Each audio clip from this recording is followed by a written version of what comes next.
Hello friends. ये एक important article आया है द हिंदू न्यूज़पेपर में। So it talks about the India's development debate with respect to the environmental issues. So Aravalli और निकोबार, ये दो लैंडस्केप के बारे में यहाँ पे बहुत अच्छे से दिया गया केस स्टडीज़ है। आपको डेफिनेटली ये प्रीलिम्स में हेल्प करे ना करे, बट आपको मेंस में हेल्प करेगा और डेफिनेटली इंटरव्यू में एक स्ट्रॉन्ग स्टैंड लेने के लिए आपको it will give you some perspective. Notes बनाने का ज़रूरत नहीं है, I will share you the notes at end of the session. आप उसमें गो थ्रू कर सकते हैं, you will get a detail insight about it. So चलिए देखते हैं क्या इशू है। सो one of the most defining policy debates of our time is that of development versus environment.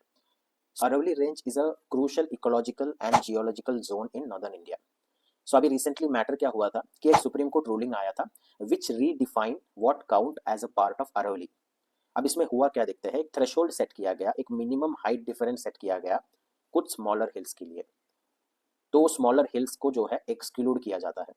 तो this has spark a major concern, क्योंकि बहुत सारे areas जो है adjoining states in Haryana, Rajasthan, that could be open up to commercial mining and real estate development.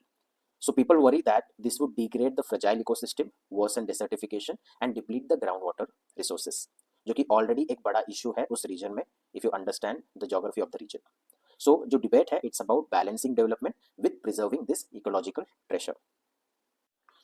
सो अरावली क्या है? Aravalli is one of India's oldest mountain ranges. So इस like मैंने जैसे आपको बताया कि जो सुप्रीम कोर्ट का रूलिंग आया है नवंबर 2025 में, और उसने एक न्यू डेफिनेशन सेट किया कि कोई भी हिल उसको कंसिडर किया जाएगा part of Aravalli if it rise at least 100 metre above its surrounding. तो इसके वजह से क्या हुआ कि कुछ एरियाज है जैसे मैंने बताया नू एंड कुंभवास जो हरियाणा में है, so it was open to the mining and real estate pressure. So this was a major cause of concern with respect to Aravalli range. तो supreme court has froze new mining lease in notified area across Delhi, Haryana, Rajasthan and Gujarat. So protecting the fragile ecosystem that plays a crucial role in groundwater recharge and combating desertification. मतलब एक देखो, एक side में the Aravallis are crucial, they are no doubt stabiliser of the ecosystem, it prevent desertification and are a water source for northern India.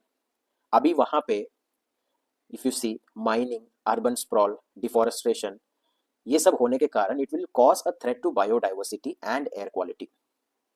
So supreme court ने इसलिए इस पे रोक लगाया है. So now what should be the ideal way forward? So first of all enforce करो strong environmental safeguard. For example biodiversity offset, mitigation maps, ensure free prior informed consent to the people who are involved there, develop a consensus and inclusive development model. That is what the suggestion given in this particular editorial. दूसरा, if you see that is the great Nicobar island. देखो great Nicobar island में issue क्या है ये देखो. So Nicobar island it's known for its unique biodiversity and indigenous community, no doubt it's very beautiful landscape.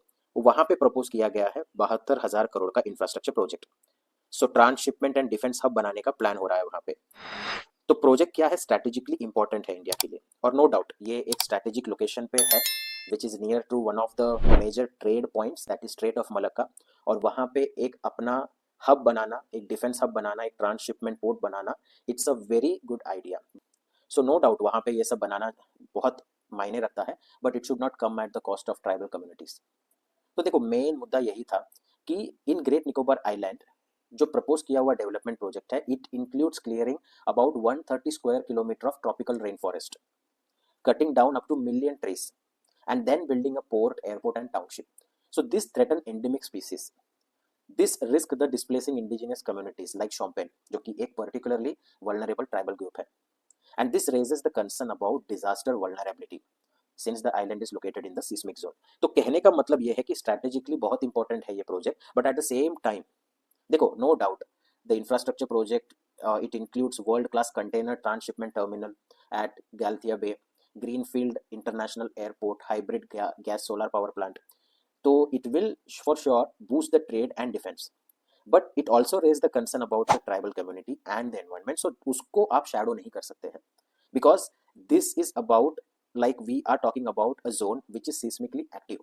तो वहाँ पे कोई भी डेवलपमेंट प्रोजेक्ट को आप एनवायरनमेंट या इकोलॉजी से जुड़े बगैर अगर प्लान करोगे तो एक बार डिजास्टर होगा तो आप उसको रिवर्स नहीं कर पाओगे. This is what is the editorial और the author is suggesting. So now the balance approach what should be there.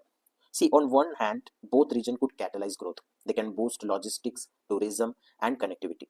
On the other hand, they risk irreplaceable environmental degradation and loss of cultural identity.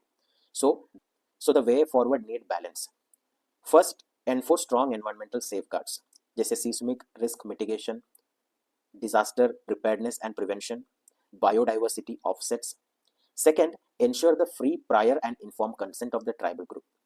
And third, adopt a phased development model. So you have any doubts, you can ask it in the comment section. ये particularly आपको इतने detail में मैंने इसलिए समझाया है because you can write it in the examination. ये आपको मेंस में आपका जोग्राफी में भी हेल्प करेगा, Indian geography. It will help you with your GS paper 1, it will help you with your GS paper 3. Environment का इशू है तो आप इसको कहीं पे भी लाइक डेवलपमेंट वर्सेस एनवायरनमेंट के केस स्टडीज में डाल सकते हो. So I hope you like this video. So if you like this video you can subscribe to our channel, click the bell icon ताकि ऐसे वीडियोस और भी. सो मिलते हैं अगले वीडियो में.